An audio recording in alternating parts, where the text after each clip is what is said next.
CID ક્રાઇમની તપાસમાં ખુલાસો થયો છે। તપાસને લઈને સીઆઈડી ક્રાઇમના એસપી સંજય ખરાતે કર્યો ખુલાસો। ફ્રાન્સ પોલીસે ખાનગી ફ્લાઇટ રોકી હતી। ગુજરાતના 66 જેટલા મુસાફરો ગેરકાયદે અમેરિકા જવાના હતા। દરેક મુસાફરોએ પોતાના અલગ અલગ કારણો રજૂ કર્યા। દેવું થઈ જવું, ખાલિસ્તાની સમર્થક, લવ એંગલ સહિતના કારણો પેસેન્જરોએ રજૂ કર્યા।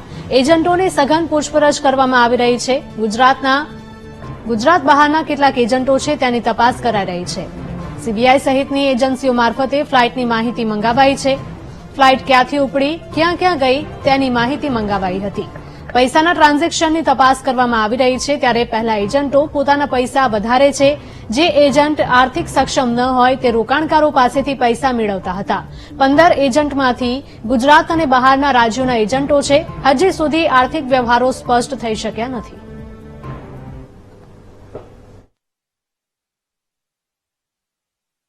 માંથી જે એક એરોપ્લેન પરત થયો હતો, આમાં જે 303 ભારતીય પ્રવાસી હતા અને એમાંથી 66 જેવા ગુજરાતી પ્રવાસીની આપણી ઓળખાણ થયેલ હતી।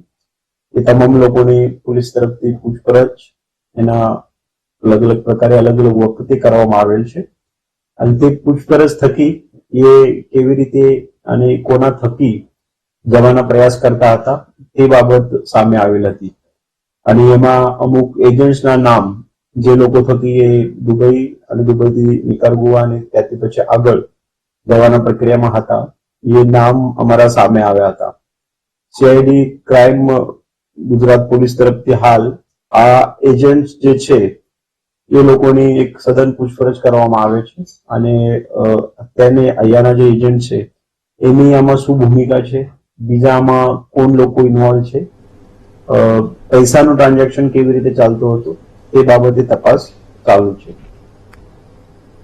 અમારા સંવાદદાતા અનિતા પટણી લાઈવ જોડાઈ ગયા છે। અનિતા, જણાવશો કે ફ્રાન્સથી ભારતીયો પરત ફર્યા છે અને સીઆઈડી ક્રાઇમ દ્વારા સતત તેની તપાસ પણ કરવામાં આવી રહી છે। ત્યારે હજુ સુધીની જે તપાસ કરવામાં આવી છે તેમાં કયા કયા ખુલાસા થયા છે?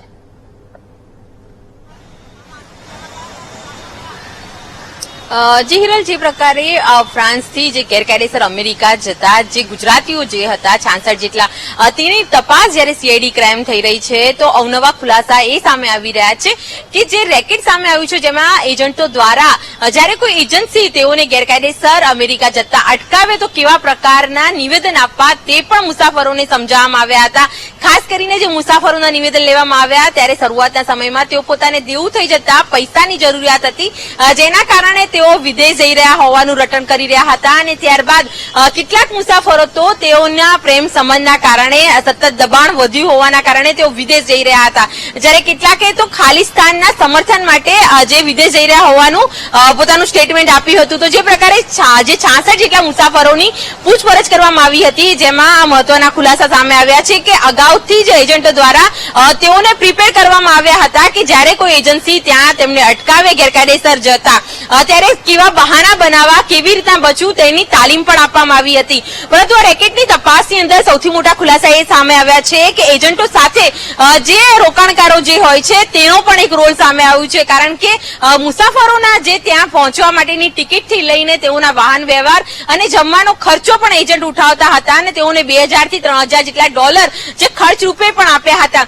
તો જે એજન્ટો પાસે પૈસા ના હોય ત્યારે તેઓ રોકાણકારોની મદદ લઈને તેઓને મુસાફરોને ત્યાં મોકલતા હોવાનું સામે આવ્યું છે। તો જે પ્રકારનું આ રેકેટની તપાસ કરવામાં આવી રહી છે, ગુજરાત ઉપરાંત જે મુંબઈ, દિલ્હી, ચંડીગઢ અને ચેન્નઈના જે એજન્ટો છે તેઓના નામ સામે આવ્યા છે। જે 15 એજન્ટોની વાત કરવામાં આવે છે જેમાં ગુજરાત બહારના એજન્ટોનું આ સમગ્ર જે ષડયંત્ર હતું તે ખુલીને સામે આવી રહ્યું છે, કારણ કે જે પ્રકારે જે આંતરરાષ્ટ્રીય જે આખું રેકેટ હતું કબૂતરબાજીમાં તેમાં ગુજરાત અને ભારતના જુદા જુદા જે શહેરો અને રાજ્યોના જે એજન્ટો સાથે આંતરરાષ્ટ્રીય એજન્ટોની પણ સંડોવણી ખુલી રહી છે, જેને લઈને હાલ તો સીઆઈડી ક્રાઇમ દ્વારા જે ફ્લાઇટમાં જે મુસાફરો ગયા હતા તે ફ્લાઇટ ક્યારે ઉપડી હતી, ક્યાં ક્યાં લેન્ડ કરી હતી અને ફ્લાઇટની અંદર જે મુસાફરો દુબઈ પહોંચ્યા હતા જેમાંથી કેટલા મુસાફરો દ્વારા જે રિટર્ન ટિકિટ જે કેન્સલ કરવામાં આવી હતી તેને લઈને પણ તપાસ કરવામાં આવી રહી છે, કારણ કે ફ્રાન્સથી જે પકડાયેલા જે 66 જેટલા ગુજરાતીઓ પરત આવી ગયા છે, પરંતુ તે પહેલા 2 ફ્લાઇટ જે દુબઈથી વાયા અમેરિકા ગેરકાયદેસર લઈ ગયા હોવાની વાત પણ સામે આવી રહી છે।